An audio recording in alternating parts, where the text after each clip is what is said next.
So today on Flavor, we have Jerome Gross here. Um, he does something called the Enlightened Way of Being. He's energy work, meditation, yoga teacher, and he's also a trainer fitness coach. But the power I have found is in his energy work, and I have not met anyone like him on how he handles energy, how he looks at it. Um, I'd say his energy is so grounded and neutral. There's no ego to it. Um, and I just find him very refreshing. So, Jerome, when did you start on this journey? In 93 was the first time I took an energy healing class, but I would say I had experienced energy healing before that through my mom introducing me to other healers. She was a minister, a reverend at the First Spiritualist Church. They would do psychic healings, psychic readings from the pulpit, and energy healing and past life readings. So that was just a natural thing growing up. That's So, amazing. but my actual first time working on somebody was in 93. So, I know you had that same yoga class for the last 22 years. So, anybody wants to join him on Tuesday nights, it's in Kensington. What is something that's your favorite part about being an energy worker or healer? I don't know. I don't want to even say healer because I think we all have to heal ourselves, right? You're just like a conduit. Would that be the way to Right. say it? I like it. There's a lot of reasons why I like it, or just because I feel like it's revolutionary in a way.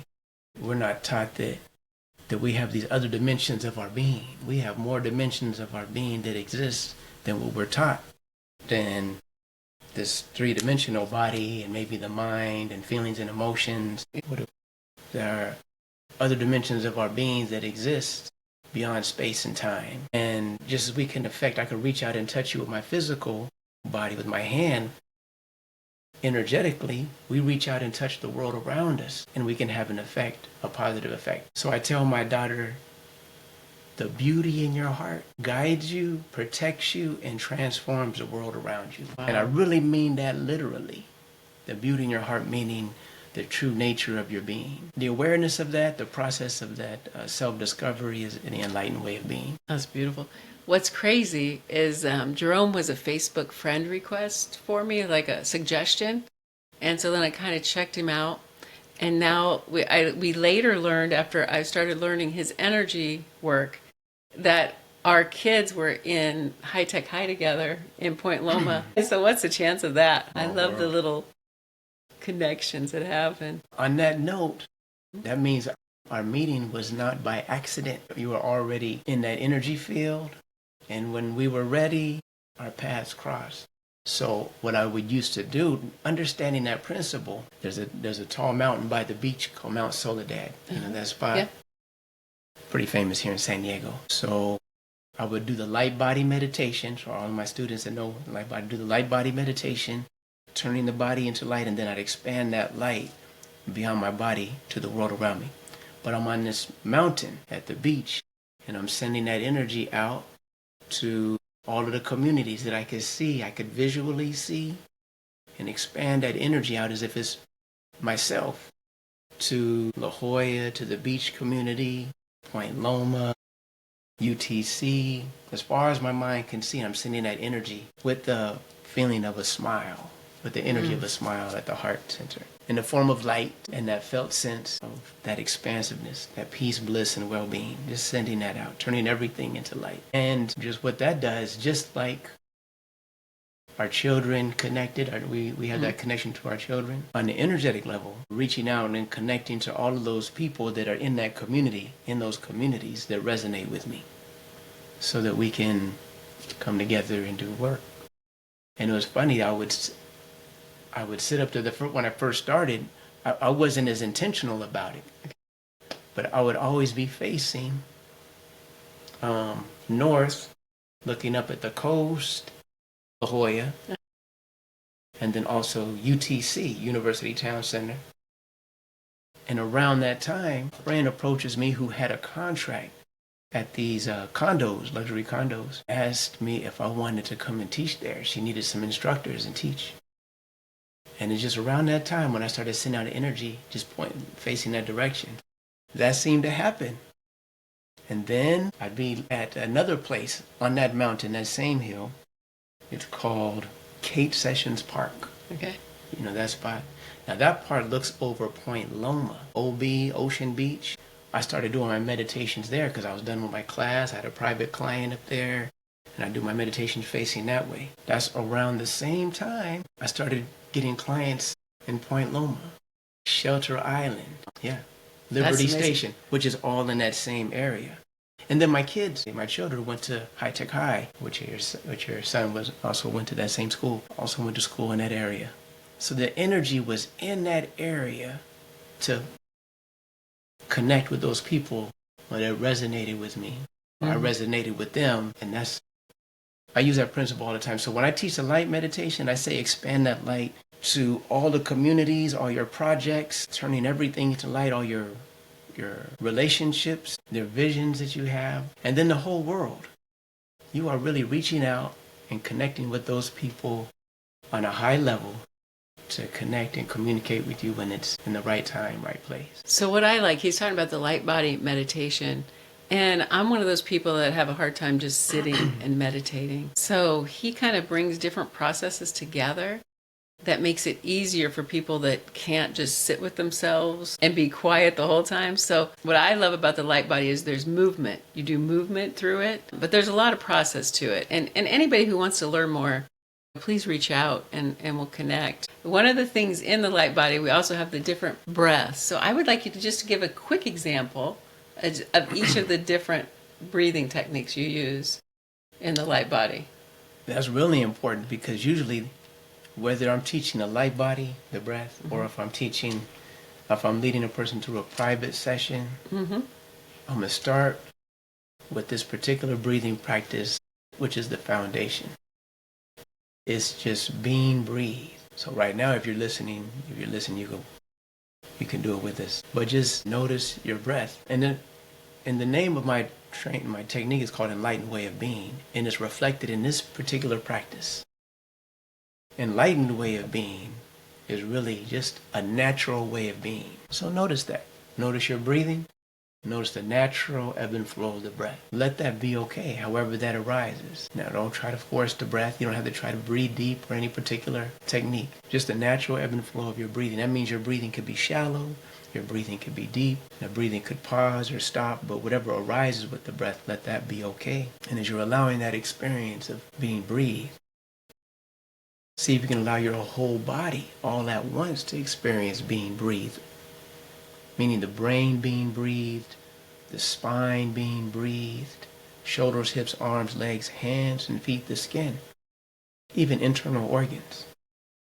All parts of your being, inhaling, exhaling. Imagine even the mental body being breathed, the emotional body being breathed. Just feeling what that feels like. All at once. So already you could feel the awareness being drawn inwards, right? Okay. So it's kind of like a mindfulness of the breath. But here's where this changes. We're going to expand this perspective of the breath. Notice I'm using that phrase, being breathed, intentionally, just to acknowledge that without any effort on your part, there is a wisdom and an intelligence and energy that is breathing you into being without any willful effort on your part, conscious effort on your part. You could consciously breathe, but it's not going to give you the quality experience that you have right now. So you're being breathed by a wisdom and intelligence that's already within you, that's beating your heart, that's organizing your internal organ, or your immune system, digestive system, working of your hormone and endocrine system, circulation, cardiovascular, all of that is working without any effort on your part. That same intelligence, if you were to get a cut, the body knows just how to go to that specific area, stop the bleeding, create a scab, mend the tissue, and the scab falls off and the color comes back. That same intelligence is breathing your breath. Just feel what that feels like. And notice, I didn't even tell you to close your eyes. With eyes open or closed, you could already still feel that peace, bliss, and well-being, and the alpha state coming in. a trance state. Now, let's expand this perspective of the breath some more. One, you're already tapping into the wisdom and intelligence that's breathing your breath, that heals the body. But that same intelligence is not only within you, it's also within me. Breathing my breath, beating my heart. Perfect timing, intelligence, beauty, symmetry. That same intelligence is not only within you, it's in all life. Our four-legged pets, animals, creeping crawlers, insects. That same intelligence is in all life.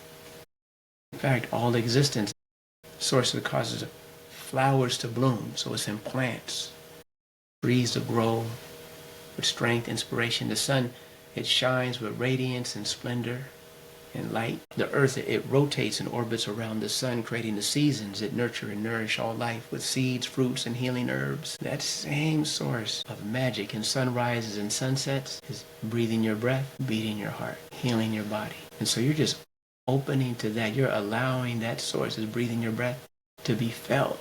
That healing intelligence, that source of life and light, to breathe you into being, so to speak. This is the foundation of all the breathing exercises that I teach after this. And I'm going to go so far as to say, this is the foundation for all breathing practices, period.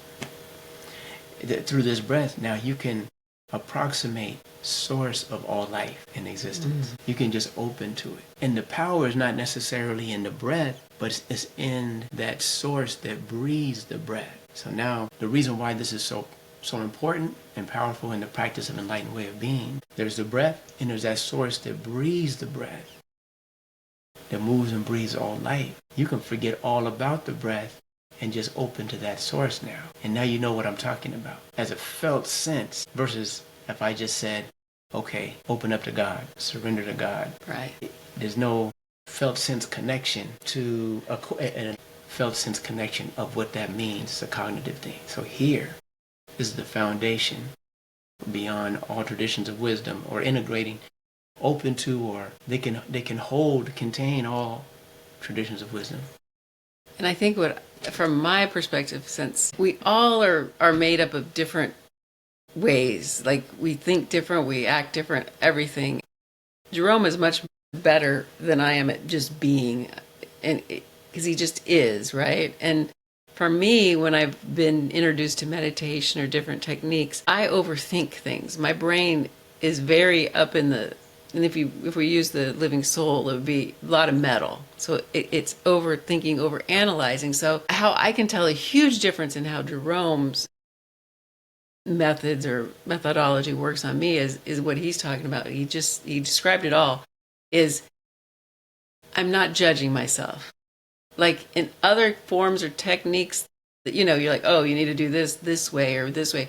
But he starts in that where you just breathe. You're not trying to force anything or do anything. So it gets you out of, and you'll hear him say that, relax the brain, right? And that does something. His voice does too. His voice is very grounded and centered. So it brings you to more grounding and centered. Even in that whole time frame that we just had, I became much more grounded, much more centered. And you don't have to force it. You don't have to do the breath this way or count this many times, or hold it this many counts. It's just so simple and it's so easy, and it connects you into anything you want to do, whether it's the meditation work, the prayer work. And I love how you can energize yourself or your projects in any of that. Any of you who even tried just while you were listening along, you can feel that. And he has more examples, on his website where he walks you through some different meditations too. So, anybody interested, take a peek. And also, you can sign up and reach out to him. But that's just so simple. You know what I mean? I think some of us think things have to be hard, but no, it can be that simple. And then there's other techniques he uses. And he was, how long ago did you learn your hypnotherapy? 95. Wow. So anyway, he's combined all these things he's learned into this enlightened way of being.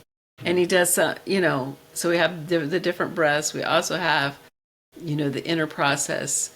The inner process are from variations of hypnotherapy, spiritual counseling, and some teachings that were downloaded, I felt, coming from masters. the master's teacher's tradition that I was raised in. That's amazing. Yeah, and those are important because sometimes you try to sit in a meditation because you know that it's a good one, it's a good meditation. Even if you listen to a guided meditation sometimes, and it usually works, but then when there's something really serious going on in your life, it's not going to work. No, and that's what even in the car, because I get worked up in the car, right? I'm like, okay, just breathe. And I remember the first time someone telling me, Julie, you don't even breathe. You just breathe up here. You don't even get down here. And I have a lot more anxious, you know what I mean? I was like, let's get work done, get it done, get it done. But I didn't breathe down, further down. Mm-hmm. And it's it's a willful effort, too, to do that.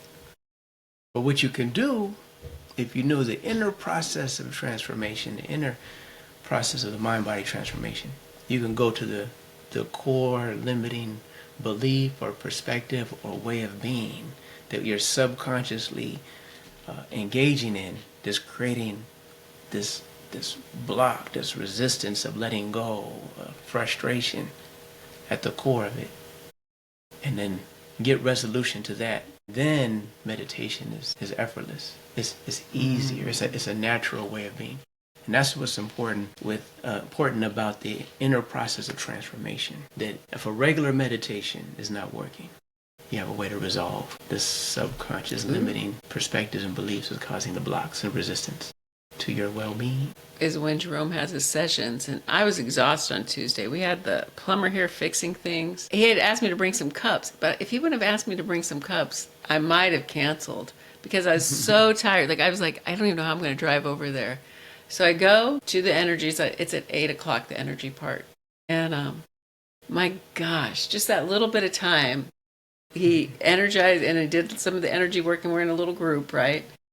Oh my gosh, I was fully energized. All my energy came back. So it's so powerful when you are feeling tired or down to do like inner process. Or that's why I really like to learning these things from Jerome, because it gives me tools to help support just myself. Not, of course I can work on other people by learning the process, but I think my intention was really just to find support for myself when I started with Jerome, because I know I can get myself ungrounded and out of balance pretty easily. And I wanted to have some more grounding to me. And gosh, so many people, I'm terrible at a consistent routine of meditation. And I've had my teacher who does the empowerment process, and she's been meditating with the TM forever. She's like, Julie, and she reminded me, and then someone else reminds me, and then Jerome happened to become a friend request Facebook suggestion at just the perfect timing for me. I guess that algorithm worked. You just never. I think that's you putting the energy out in the field like you do. That's what it is. It's your energy out in the field like you do. Yeah, and far as the business, I wanted to increase my clients. That's my first go-to before doing any marketing or structuring of the business. First is getting that connection to that source that moves and breathes all life, and then expanding that out.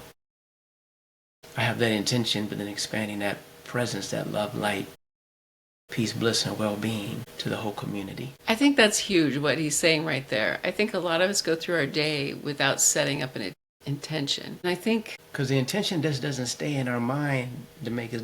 The intention is like a radiation of energy that envelops all the circles of beings that need to connect with you.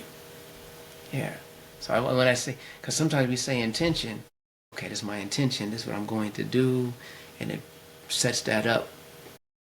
But there are other dimensions of our existence, on that level of other dimensions of our existence, that when we make that intention and send that energy out, that part of us that is one with all life is saying, okay, yes, yes, yes. No. Or no. Depending what limiting perception or thoughts may be. Then that's the question, right? Are we in our ego and for our yeses and nos, or are we actually in?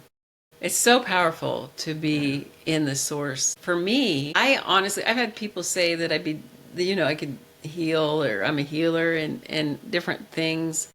But Jerome's method has helped, in the way he is, amplify some of my gifts, I've noticed, and it's been very powerful for me. Um, so the way he is I can't even explain it. So instead of me like section off, like I'm driving in the car, I get upset, then it's like that breathing, right? You add the breathing to it, change the intention. And I can tell you, I can be driving, because I don't know, right after some session, I had to drive up to LA area or close several times. So I would just be like, and these cars would get in my way, right? Bottleneck us up. And I just say, okay, and I kind of, instead of getting upset, I'd be like, oh, just, move out of my way. Like I do some kind of little thing, right? But instead of getting all bent out of shape, I try to, and I'm not saying I still get all bent out of shape on occasion, but it was so cool this one morning. They just kept moving over for me. They just kept moving over, and they never do that on the 5, but they're just moving over. I'm like, okay. And it was just so smooth and flowy. And I know I'm not perfect at it. And I think that that's another issue I have, and I think some people have, that we're just humans anyway, having an experience. So I will never be as fully peaceful as Jerome can be, because he's just like monk-like. And it shows up in those living soul numbers, by the way. We'll have to do that another time. But the cool part is the technique can bring you so much more peace and support you in a way that's not so demanding. I think I feel a lot of healing and energy, like there's a lot of demands or structure. And this doesn't have to have a structure. And I've realized even the structure Jerome has created, I will take it out of order now, and it works fine. And I'm like, well, I could have took it out of order before. Why was I, I get myself all worked up because I wanted those rules. And it's like, I'm creating the rules. Yeah, it's very easily to move around in, I think. That's how I don't know. What do you think, Jerome? I think that's real. That's valid. There's some truth in that. And I think for me, it's intentional. I didn't want to be so structured in how to do the technique, even though I shared that enlightened way of being through the breath, that being breathed. I don't want it to be so structured, because that evolved over time. I mean, I didn't come in and learn that technique and now I'm sharing that with somebody. That evolved through my own personal practice. And if I was stuck on the structure that I was taught, I'd just be teaching you that box breathing. I would just be teaching you another technique that you'd have to willfully apply. But as you notice, if you're doing that technique, there's a subtle nuance in there of just being breathed, of just allowing the natural ebb and flow of that experience of being breathed. And one of the things I discovered was, okay, if that source is breathing my breath and beating my heart and doing all of that, that breathing is a natural biofeedback that lets you know when there's something going wrong. And they would say this all the time in psychology. When a person has anxiety, they breathe high, that they don't have full breaths. And that happens unintentionally. It's not like they're trying to do that. No. They're just shallow breathers. And I had no idea. And that's natural in psychology. They know that. So that means that breathing is a natural biofeedback of what's going on. But by practicing, it evolved to like, okay, I'm running track and I pulled my hamstring or I strained my hamstring. When I bring my awareness to that area, because it was aching when I was trying to do my practice and do my regular meditation practice and be breathed, the breathing would get shallow or it'd stop altogether. I said, oh, but when I expand my awareness out and I focus on my hamstring that I strained when I was running, the breathing comes back and I felt a felt sense of peace, bliss, and well-being. But when I focus on the area of pain, the breathing changes. So this is over time. And so then I realized then too, okay, so that happens. There's an intelligence in the breath. And so then, okay, there's the breath. But I remember I just shared with you that there's the breath and there's that source that breathes the breath. So in the midst of that pain, somewhere along the line of doing this practice, that in the midst of pain, there's still that source that breathes the breath and beats the heart, that allows the existence of my hamstring in the first place. So we can just open to that. And as I do that, all of a sudden, breathing naturally happens. And so that source is breathing me into being through the feeling of that hamstring, and then the pain and the ache of that hamstring that I strained goes down or goes away completely. Now, that wasn't taught in the book. That wasn't taught in the book. That was over time, just feeling and listening to the body and the nuances of the practice. So if I gave you as a regimen, maybe that's just the beginning, and maybe the evolution of this practice is something totally different and way more expanded than what I just shared. So to circle back to say we were talking about, it's not meant to be regimented. It's just a starting point. Well, even healing, right? A lot of healing is like, oh, lay hands on people or whatever. For me, I always thought it was like, I'm giving, right? I'm pushing the energy, like it's a push. And this is what I've learned from him is like, no, you breathe in and you become source along with that person. You're feeling into them. You're not pushing into them. Like you could push energy, but then that's how I think a lot of workers get depleted. They're pushing versus being. Yeah. And that's what he's what his name is, what he created, Enlightened Way of Being, it is. So then you're breathing in source. So if when Jerome had me practicing energy work on him, I first have to get centered with myself and breathe, but then I breathe like I'm in his body to feel what's going on with him. But it's not pushing energy. It's I guess it would be aligning energy, right? And then bringing source into that. It's so very powerful, and it's so relaxing even with the work. It's not going to drain you like some of the practices I've been around, or even healers I've heard say, right? I'm just drained. I can't take on any more clients. They're doing all the work. Too much willful effort. Yes. And not to say they're coming from ego, but the ego is involved. It's like me healing you versus you are me. And we just open the source. Acknowledge the pain, acknowledge the discomfort, but then you watch The Matrix. Yeah. And you know that one where Neo, he's fighting the Smith, and he can't beat him. They just going on, and he can't beat him. And the Smith, if he touches you in the right way, he turns you into him, right? He turns in that silver liquid, and he starts to go. but Neo is fighting him off, and they battling, and there's 1,000 Smiths. Okay. But finally, Neo lets him. Remember at the end, the Smith gets him, he does something, choke him or something. And all of a sudden, Neo starts to turn into a Smith. He's getting beat, and he just lets it happen. Okay, he just lets it happen, and his whole body turns into a Smith. Neo is hooked up to the source, and the source created everything. And so then that's how he kills the Smith. The Smith dies because the source cleared it. So just like that, almost like that. Like I just let myself feel the pain of another person, which is by the way our natural empathic, intuitive nature to do so when someone tells us a hardship they're going through. And I just feel it and feel what that feels like. Notice how that feels in my body. And then I just relax and open to that source that moves and breathes all life. So I can sit with you or sit with the person, and there's no tension. And so when I think of you, then I think of, even when I think of the thing that's creating pain in your life, physically or mentally, emotionally, I still feel that peace. And if I could just do that without even words, it's not like I'm doing hypnosis or counseling here, just being with you in that way, a shift happens. Yeah, that's true. He doesn't have to use words. And if you don't do it, then sometimes some shit could happen. Yeah. Like on Tuesday, he's not using words. He's just there. And you're going to feel the shift. I mean, he'll tell you what he was feeling if you want, but he doesn't have to. You just feel the shift. You don't need, I think the old version of me for sure wanted to know all the details. Like, why do I feel this way? What's it going on? You don't need to. You can just shift, and it's so powerful.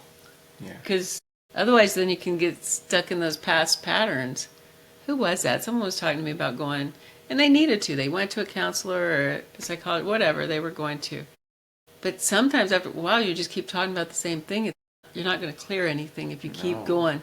You know, sometimes you need to get some stuff out, but then there's a point where you have to choose to heal. You get stuck in that neural pathway, it's just strengthening Yeah. that neural pathway of the pain. And I think some of us, like for me, I'm like, I don't understand the, you know, because I went to some counseling. It's like, wait, I feel like now it's just bringing these things up again. So I think that's why I was on a search. So while he's been in his being, I've been on a search the whole time, looking for things to support me. But it's very interesting how we all get from one spot to the other.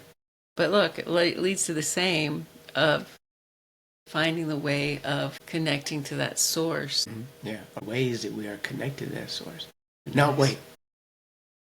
I said the breathing is just what I start with. Right. Okay, I could jump to the end. Now that I've shared, not the inner process, but just as I said, there's that source that's breathing the breath and beating the heart. The end, but the truest form of that is that source is your source of existence. So, like right now, there's no effort in you trying to exist. No. Existence just is. And that source that is allowing your existence, that allows you, is just saying yes to your existence. Then there's nothing that you need to do to exist. You don't have to be good enough. You don't have to be lovable, serving. You don't have to be pretty. You could be the worst human alive. But that source of existence is still saying yes to your existence. And what if that's just enough to acknowledge that and just open to that and allowing your consciousness? So no matter where you are in your life, no matter if you're in the heaviest places of frustration, guilt, shame, depression, there's still existence and consciousness. Otherwise, you wouldn't even be aware that you had that experience. And that part of you is untouched by whatever it is you're going through: sadness, fear, grief, anger, physical pain, your accomplishments, successes, or you might be a failure. All that might be true. And you might even believe that you're a failure and not good enough or lovable. And I will even say, well, you might be right.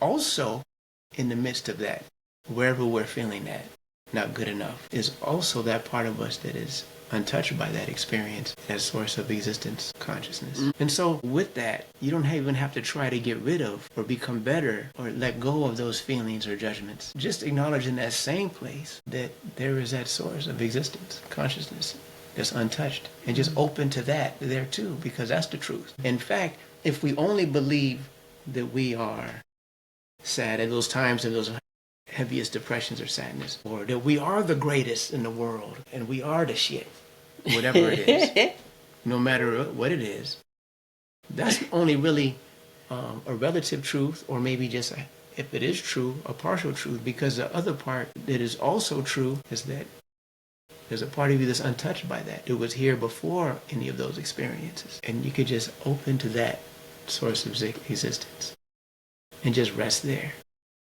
and see what happens. In fact, in this very moment, now that I've shared with you that, think of the thing that creates the most hardship in your life, the stress.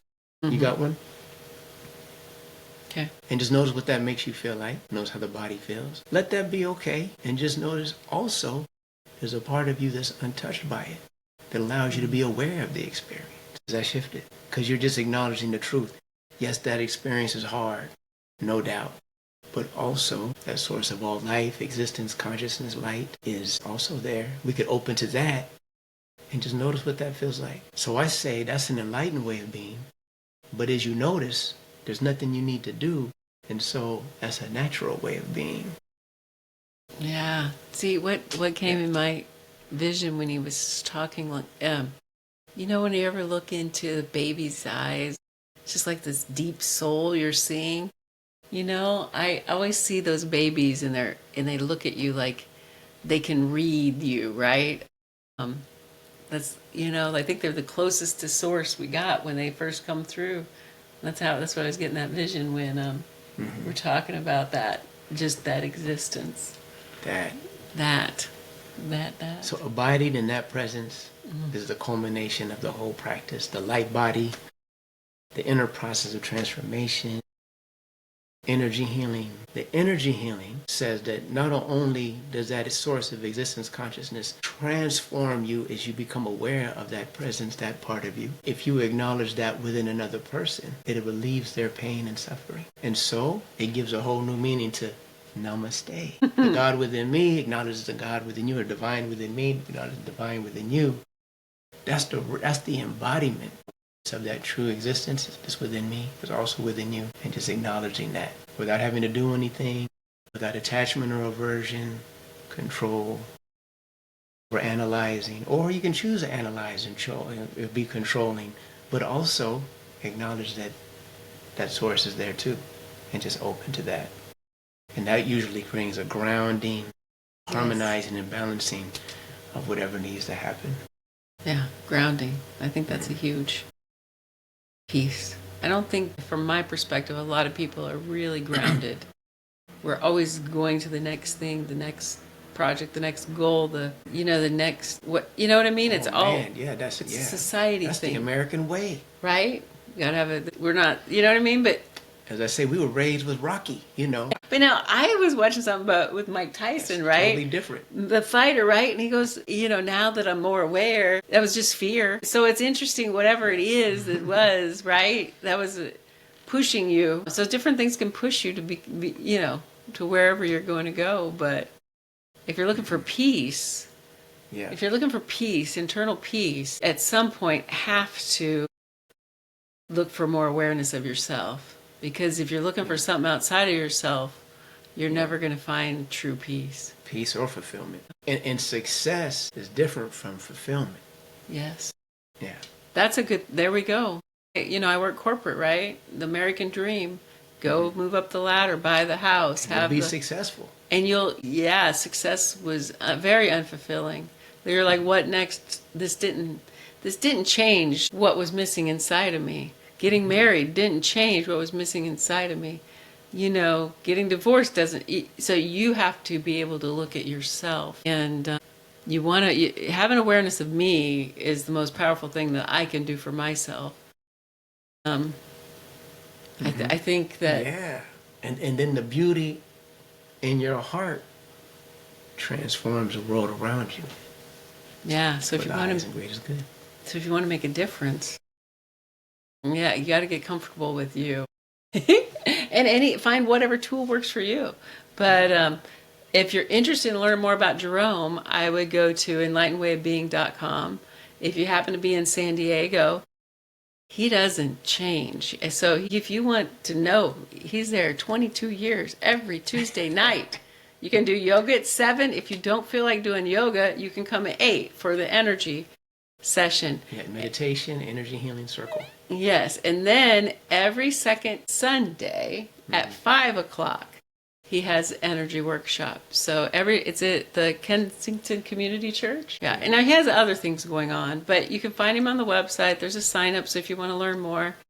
But he's got a lot of his, he's got everything there that he does on his website, and you can contact him at any time. He's got Instagram, Facebook, and we got him going on TikTok here. Get him going. But and if you have any questions, and we can do a follow-up. We can do more. If there's something you're looking for, just reach out, please. And I appreciate you for tuning in. Do you have anything else you'd like to add? A singular message, the beauty in your heart. It guides you, protects you, and transforms the world around you for the highest and greatest good. Namaste.